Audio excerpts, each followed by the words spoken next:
જી અમિતભાઈ, જણાવો. હાલો.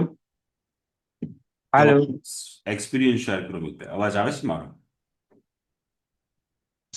મેં તમારું ડાયટ જ્યારે મને એમ હતું કે મારે દવા બંધ જ કરવી છે, જી. અને એક નિર્ણય હતો કે દવા નથી પીવી, અને અને પછી તમારો સેમિનાર જ્યારે એટેન્ડ કર્યો ત્યારે ખબર પડી કે ના, દવા પણ છૂટી શકે છે.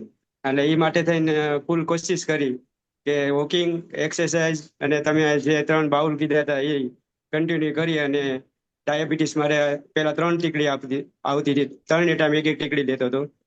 અને એ મારે છોડવી હતી, બસ એક નિર્ણય હતો. અને તમને મળ્યા પછી તરત જ તે 3 દિવસમાં જ તે મને રિઝલ્ટ મળી ગયું. તમને તમારી એપોઇન્ટમેન્ટ લીધા પહેલા જ તે ખાલી જી. તમને સાંભળી અને વર્કશોપ એટેન્ડ કરવાથી જ તે કે આ વસ્તુ કરીએ તો એમ મને એની ઇફેક્ટ આવી ગઈ એમ.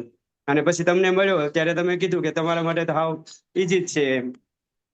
અને મેં આ કર્યું, અને અત્યારે રેગ્યુલર સુગર 140 સવારનું, અને બપોરનું 140, 150, 170 એમ 80 ની નીચે જ આવે છે.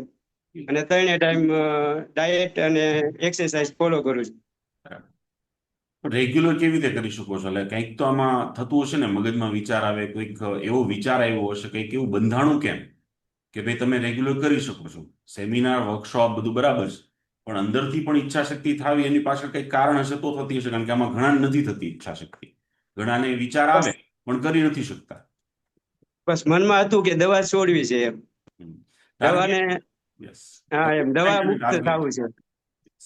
સો કન્સિસ્ટન્સી ત્યારે જ આવે જ્યારે આપણે આપણી જાતને ટાર્ગેટ આપીએ, આપણી જાતને કમિટમેન્ટ આપીએ કે ભાઈ હું આ કરવાનું જ છે, મારે આ કરવાનું જ છે, હું આ કરીશ જ.